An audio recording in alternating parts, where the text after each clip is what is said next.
কাল সফলতার পর আজকে সকালে আমাদের ব্রেকফাস্টের মেনু। আমরা ব্রেকফাস্ট করে নিলাম। মনোজবাবু ব্রেকফাস্ট করলো না আজকে, আমি আর রামবাবু ব্রেকফাস্ট করে হেঁটে হেঁটে হোটেলের দিকে যাচ্ছি। রামবাবু খুব এক্সাইটেড যে আমরা সফল হয়েছি। শুধু রামবাবু নয়, আমি মনোজবাবু দুজনেই এক্সাইটেড। তো দুজনে আমরা ব্রেকফাস্ট করে নিলাম। মনোজবাবুকে বললাম, মনোজবাবু বললো না, মনোজবাবুর পেটটা আজকে ভালো নেই, ব্রেকফাস্ট করবে না, একবারে মনোজবাবু লাঞ্চ করবে। তো দেখো, আমরা ব্রেকফাস্ট করার পর আবার তিনজনে মিলে চলে এসেছি দুপুরবেলা লাঞ্চে। মাঝখানে কিছুটা টাইম আমরা হোটেলে রেস্ট করেছি, বাকি যা কাগজপত্রের কাজ ছিল সেগুলো মিটিয়ে এখন দুপুরবেলা আমরা লাঞ্চ করতে এসেছি। আমাদের লাঞ্চে ছিল ভেজ থালি। তিনজনে মিলে লাঞ্চ করে নিলাম। লাঞ্চ করে আমাদের এখন কাজ আছে ওয়ারেন্ট ভাঙিয়ে টিকিট বানানো। এই হচ্ছে আমাদের ওয়ারেন্ট, হাতে রয়েছে। তো রামবাবু একটু কেনাকাটা করার জন্য আশেপাশে ঘোরাঘুরি করতে গেল, আর আমি মনোজবাবু দুজন মিলে যাব স্টেশনে গিয়ে টিকিট করব। ওয়ারেন্ট আছে, ওয়ারেন্ট ভাঙিয়ে টিকিট করব। এই হচ্ছে মনোজবাবু আর আমি দুজন মিলে যাচ্ছি স্টেশনের দিকে। স্টেশন মানে সুরাট স্টেশন। কোনো কাজে আসলে, সেটা যদি ডিউটি পারপাস হয় বা সরকারি কাজ হয়, সেখানে এসে যদি সফলতা পাওয়া যায় তাহলে মনে একটা আলাদা আনন্দ থাকে। সেটা সবারই থাকে, সরকারি কাজ হোক বা বেসরকারি কাজ হোক। যে উদ্দেশ্যে আসা, যেই কাজের জন্য আসা, সেই কাজে সফলতা পেলে একটা আনন্দ থাকে। সামনেই সুরাট স্টেশন। আমি মনোজবাবুকে বললাম আগে যেতে, একটা মেমোরি তৈরি হয়ে থাকবে, একটা ভিডিও বানিয়ে রাখবো। মনোজবাবু আগে আগে হেঁটে স্টেশনে ঢুকছে। স্টেশন বলতে টিকিট কাউন্টার, সুরাট প্ল্যাটফর্মের টিকিট কাউন্টার বা সুরাট স্টেশনের টিকিট কাউন্টারটা অনেকটাই বড়। হাওড়া স্টেশনের মতন নয়, তবে স্টেশন হিসাবে যথেষ্ট বড় আছে। মনোজবাবুকে আগে বললাম যেতে। মনোজবাবুর কাছে ওয়ারেন্ট দেবো আমি, আমার হাতে এখনও রয়েছে। মনোজবাবু লাইনে যাচ্ছে স্টেশন মাস্টারের সাথে বা টিকিট কাউন্টারে যে রয়েছেন এক্সিকিউটিভ, তার সাথে কথা বলতে। মনোজবাবুকে আগে দিয়ে দিলাম। মনোজবাবু আগে হেঁটে হেঁটে যাচ্ছে, আর আমি পিছন থেকে আস্তে আস্তে এগিয়ে যাচ্ছি, অল্প অল্প করে ভিডিও বানাতে বানাতে। মনোজবাবু দুটো লাইনের মাঝখান দিয়ে টিকিট কাউন্টারের দিকে এগিয়ে যাচ্ছে। দেখো, পুরো নায়কের মতন, হিরো, আজকের দিনের আমাদের হিরো। আজকে সফলতার পিছনে মনোজবাবু যথেষ্ট বুদ্ধিমত্তার পরিচয় দিয়েছে। তার সঙ্গে রামবাবু যেভাবে অ্যাসিস্ট করেছেন আজকে আমাদের, সেটা অনস্বীকার্য, মানে বলে বোঝানো যাবে না। তার যেভাবে এই সুরাটে এসেও অপরিচিত লোকেদের সাথে কথাবার্তা বলে সোর্স জোগাড় করে সেই সোর্সের মাধ্যমে গিয়ে ওই ছেলেটার কাছে পৌঁছাতে পেরেছিলাম, তার পিছনে রামবাবুর অনেকটা হাত ছিল। মনোজবাবু তো মেন ভূমিকায় রয়েছে, ঠিকই আছে, রামবাবুর অনেকটা হাত ছিল আজকে আমাদের সফলতার পিছনে। আমরা সফল হয়েছি। সফল হয়ে চলে এসেছি আমি আর মনোজবাবু টিকিট কাটতে। প্রথমে যার কাছে গেছিলাম সে অতটা আমাদের হেল্প করতে পারেনি। পরে মনোজবাবু বললো ইউনিফর্ম পরে স্টেশন মাস্টারের কাছে যাব। আমরা তাতেই রাজি হলাম। মনোজবাবু ইউনিফর্ম পরে নিয়েছে, আমরা ইউনিফর্ম কেউই পরিনি। এসে আমরা সুরাট স্টেশনের উপরে একদম যেখানে স্টেশন মাস্টার বসে বা স্টেশন মাস্টারের অফিস, সেখানে চলে এসেছি। মনোজবাবু ভিতরে চলে গেছে, আমি দাঁড়িয়ে রয়েছি এখানে ভিডিও বানানোর জন্য। এখন যেহেতু আর কোনো কাজ নেই, আসামি অ্যারেস্ট হয়েছে, লকআপে রয়েছে সুরাট মাহেধরপুরা পুলিশ স্টেশনের। লকআপে রেখে আমরা বাকি কাগজপত্রের কাজ মিটিয়ে নিচ্ছি, সমস্ত কাগজপত্রের কাজ। এরপরে ওকে নিয়ে চলে যাব মেডিকেল, তারপর কোর্ট। মেডিকেল করে কোর্ট থেকে পারমিশন নিয়ে আমরা ওকে নিয়ে বেরিয়ে যাব।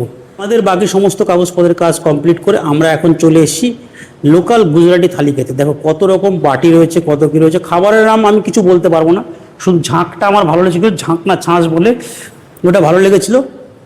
বাকি ওইটার নামই মনে আছে, বাকি সমস্ত জিনিসই ভালো লেগেছিলো। এই যে থালি আইটেমগুলো শুধু দেখো, আমি একটারও নাম জানি না, নাম বলতে পারবো না, শুধু পাঁপড়টা জানি, রুটিটা, চাপাতি জানি, খিচুড়ি ছিল, পায়েস ছিল, বাকি কোনো কিছুর নাম আমি জানি না। আর ছাঁচটা আমার খুব ভালো লেগেছিলো, যে গুজরাটি ছাঁচ হয় না, সেটা খুব ভালো লেগেছিলো।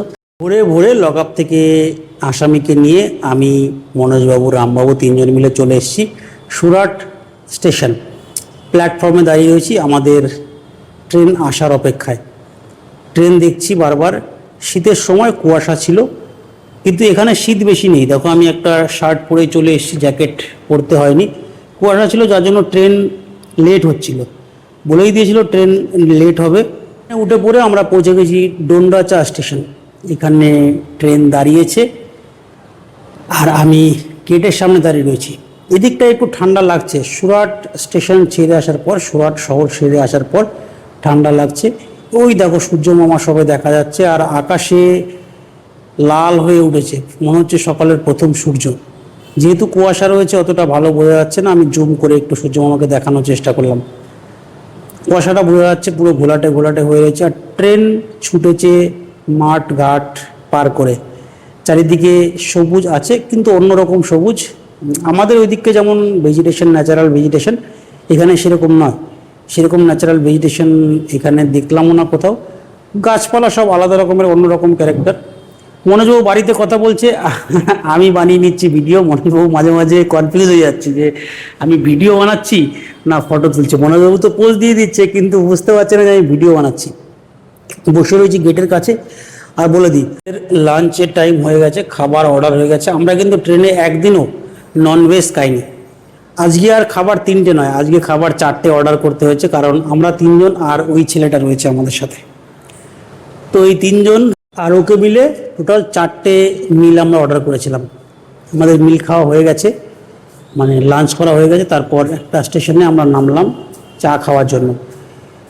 যে আমাদের ট্রেনে কম্বল, বেড কাভার, বালিশ দিচ্ছিল সেই দাদাটার সাথে যাচ্ছি চা খেতে। বললো এখানে কোনো একটা দোকান আছে, খুব ভালো চা পাওয়া যায়। ওরা তো মোটামুটি ডেইলি যাতায়াত করে, ডেইলি বলতে মানে ট্রেনটাকে নিয়ে যায় নিয়ে আসে, সবসময় ওরা থাকে সাথে। তো ওরা জানবে যে কোথায় চা ভালো পাওয়া যায়। চলো দেখি কোথায় চা ভালো পাওয়া যায়। তো যেখানে চা ভালো পাওয়া যায় সেই দোকানটায় নিয়ে গেল। আমরা চা খেলাম, ওই দাদাটা চা খেলো, সবাই মিলে আমরা চাটা খেলাম। এই একটা স্মৃতি হয়ে থাকলো। ভিডিওগ্রাফিটা আর কিছুই না, সময়কে বেঁধে রাখার জন্য ফটো আর ভিডিওগ্রাফি থেকে বিকল্প তো কিছু নেই। আমি চেষ্টা করি সবসময় কোথাও গেলে সেখানকার কিছু ভিডিও করে রাখতে, ফটো তুলে রাখতে। আমাদের চা খাওয়া হয়ে গেছে, এবার আমরা আস্তে আস্তে স্টেশনের দিকে যাচ্ছি। আর এই দাদা, 2 স্যার আর ওই ছেলেটার জন্য চা নিয়ে নিয়েছে। একটা কার্ডবোর্ডের উপরে করে 3টে গ্লাসে চা নিয়ে নিয়েছে। আর আমি ভিডিও করতে ব্যস্ত, যেহেতু সফলতা রয়েছে, মনে আনন্দ বেশ খানিকটাই রয়েছে। সেই আনন্দে ভিডিও করে যাচ্ছি। দেখো এখানে এসে অবস্থা দেখো, চুল দাড়ি কিছুই কাটা হয়নি কদিন। ফোনের মেমোরি কমে আসছিল, এরপর থেকে আর বেশি রেকর্ডিং করিনি, অল্প অল্প করেছি। এটা হচ্ছে পরের দিন দুপুরবেলা। আমরা তখন ওয়েস্ট বেঙ্গলে ঢুকিনি, ঝাড়খণ্ড সাইডটায় রয়েছি। ওই যে দাদাদের কথা বলছিলাম যারা আমাদের বেডিং কম্বল দিয়েছিল, তারা বাইরের থেকে খাবার অর্ডার করিয়েছে।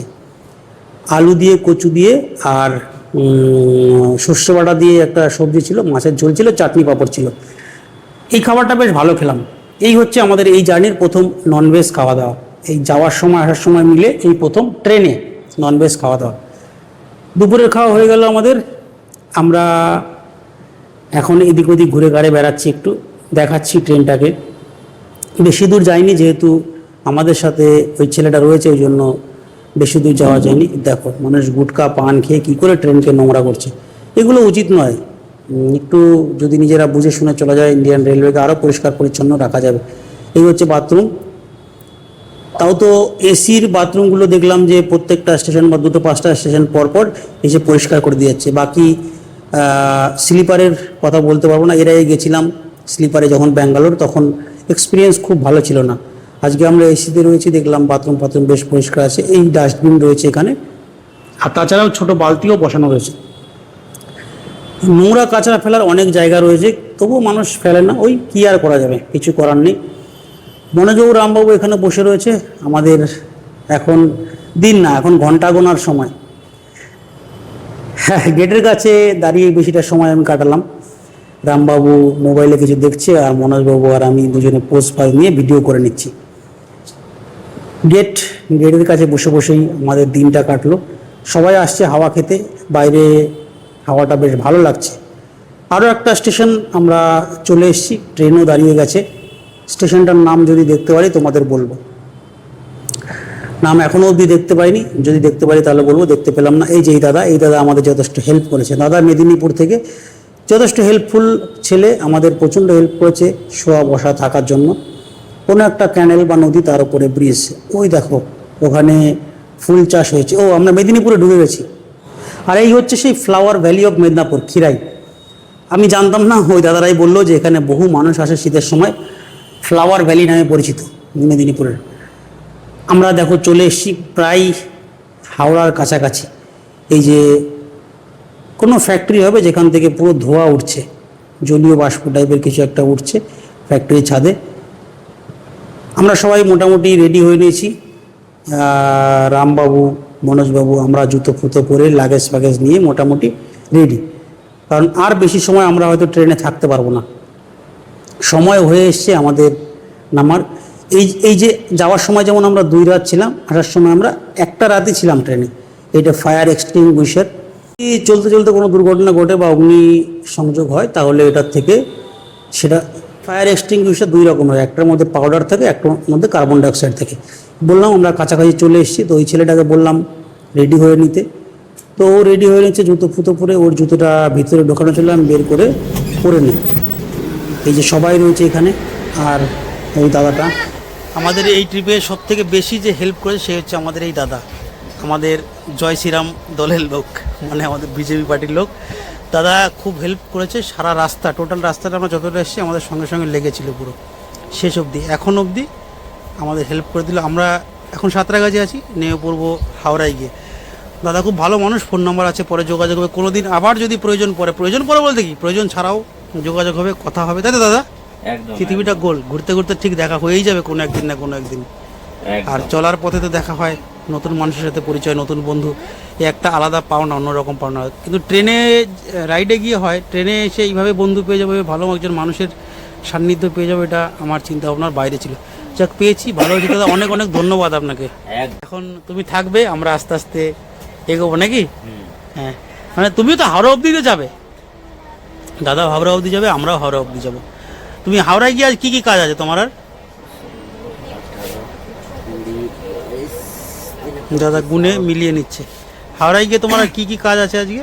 হাওড়ায় গিয়ে সব হ্যান্ড ওভার করে তারপর বাড়ি কালকে বাড়ি, আজকে যাওয়া হবে না? না, রাতে গাড়ি টানবে সাঁতরাগাছি রাত 1টার সময়। ঠিক আছে দাদা, অনেক অনেক ধন্যবাদ, থ্যাংক ইউ। ভালো। তোর সাথে যে এত বড় একটা ইনসিডেন্ট ঘটলো, এরপরে তোর প্রেম ভালোবাসার সম্পর্কে কি কি ধারণা জন্মালো? বল বল বল।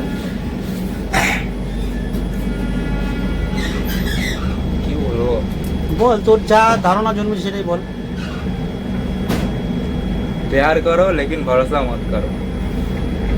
আর दिल लगा के काम करो, मंजिल एक दिन ना एक दिन सबको मिलेगा, জরুর মিলেগা। जरूर मिलेगा।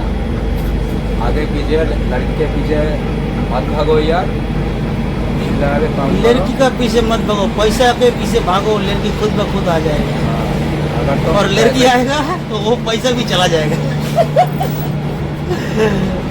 पैसा कमाओ, खूब कमाओ, है कि नहीं? दिल लगा के काम करो, खुद को सक्सेस बनाओ। जीना है तो 2-4 दोस्त बनाओ, और मजे 2-4 दोस्त जीना है तो 2-4 दोस्त नहीं चाहिए, एक दोस्त काफी है। एक दोस्त ऐसे बनाओ कि 2-4 दोस्त की जरूरत ही नहीं पड़े। 3 दोस्त चाहिए, 3 मतलब तीनों मिलके। जब मिल के बैठेंगे 3 यार, तब खूब जमेगा रंग। हाँ, 3 भाई तीनों दवाई। नेक्स्ट তাহলে প্ল্যান কি আছে, ইচ্ছা কি আছে? नेक्स्ट इच्छा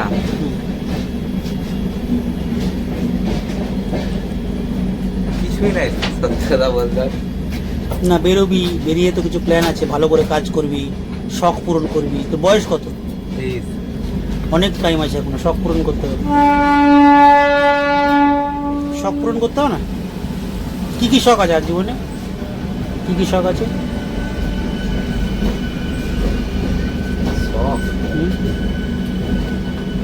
B4 কিনবি বলে?